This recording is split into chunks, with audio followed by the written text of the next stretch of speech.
I took a side job cleaning houses and lingerie and ended up at my professor's place by accident, and while I can handle it like an adult, he's been dodging eye contact for months and I'm worried it's going to mess with my grades. So I'm in my 20s and he's at least in his mid-30s.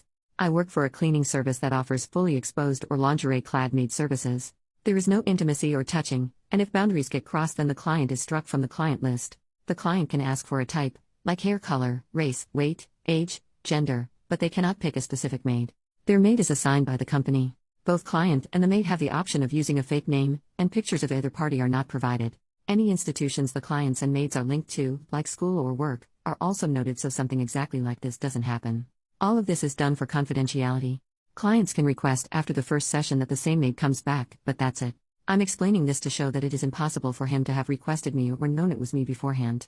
I got a message from the company saying a nearby and anonymous client had requested a lingerie-clad maid and I was his type. I went, in jeans and a t-shirt with the lingerie underneath so he didn't see anything, knocked on the door, and my lecturer opened it. I realized what had happened and said that the agency typically filters these things out. Clearly there was an error, and I can stay and be professional or I can get him another maid, but whichever he chooses, we should both just forget this. He asked for another maid, so I called the office, explained, and left. The office says due to computer and human error, no one clocked in that we are linked with the same school. I had to go into school a few days ago along with some classmates and we ran into him.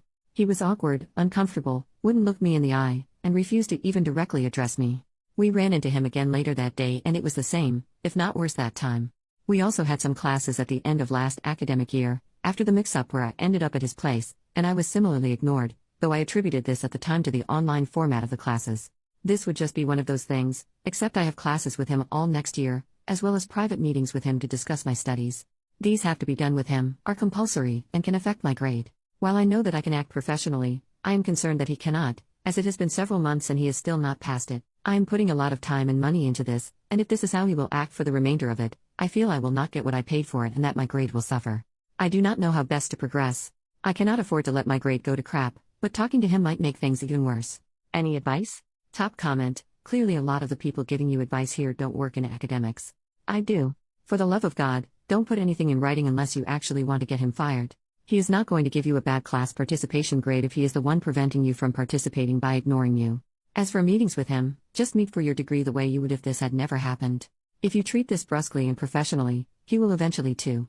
If you must address it, at the end of your meeting, while you're leaving, say I would really appreciate it if you would keep what I do for a living to yourself. Obviously I am giving you the same professional courtesy. I would love it if we could pretend that incident never happened. Don't put anything in writing. For the love of God, do not show up to his house again, even to leave a note in his mailbox. That's how you progress into stalking. Don't do anything crazy to make him notice you in class. Offer to participate the way you always would. Do your meetings with him as if this never happened. Update: 1 month later, he reported me. I booked a meeting with him during office hours so I could clear the air, as was suggested on my last post, and then followed it up with an email that simply said that his school is starting up again and its final year. I'd like a chance to meet with him to talk about my dissertation and make sure he approved of the topic before I launched into it, something that is completely standard and everyone else is doing, but was somehow enough to panic him. The maid service I work for also offers completely clothed maids, so from what I can gather he's gone to the uni saying he paid for a fully clothed maid and only went through this service because of their extensive vetting, but when I showed up I offered to do it without clothes on in exchange for extra help on my dissertation. He said no. Obviously this is bull crap, and I got the recording of the phone call I had with work and gave it to the uni, which was enough to stop the investigation, but I couldn't get his payment records to prove he paid for lingerie due to the anonymous payment system, and any more than that would require a legal case, which I can't afford. And even if I did manage to stay here, I'd still have to be in his classes as they are mandatory, but at the same time my uni have basically said that they can't put me in his classes after this because I have essentially been accused of intimately harassing him. He must have reported me the second I sent in my meeting request, because I got the email from the person dealing with this literally less than a week later. I have no clue what the heck he's thinking. I'm assuming he thought I would report him and decided to get ahead of it, but even that makes no sense as all I did was request a meeting. Whatever his logic, I am dropping out. I am 1 year off of completing my degree, so I've submitted some inquiries about transferring to nearby universities, but because this has happened right at the start of a new school year, it's going to be 10 times harder than it would be if this happened over summer or last year.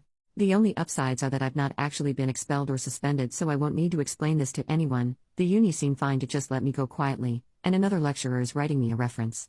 The agency have also said they will blacklist him, and they share this info with other services, so hopefully he won't be able to do this to anyone else. Just Jesus Christ. Edit, adding that I have had a free consultation with a lawyer and I will not be pursuing legal action. The best case scenario, Where I win, my name is cleared, and I can stay in this uni, my profession will still be outed, I will be shunned by classmates and staff members, and my lecturer will continue to be a jerk, and I'll be staying at a uni that have confirmed they will throw me under a bus to save a weaselly prick. Even the best case scenario will also earn me a black mark next to my name in academic circles. Update 3 years later, OP updated with a new account after her posts were featured on Smosh. Just caught up on the Smosh podcast and, well. Comment number 1, is there another update? OP, not really to be honest.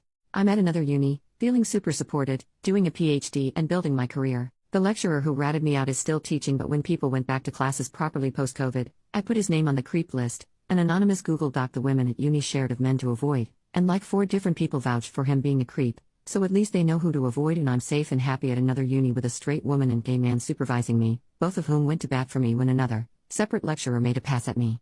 Like I feel like the overwhelming reaction to my story was just, well, that's depressing, and I wish I had a non-depressing update, but that's how academia works, I guess. C'est la vie.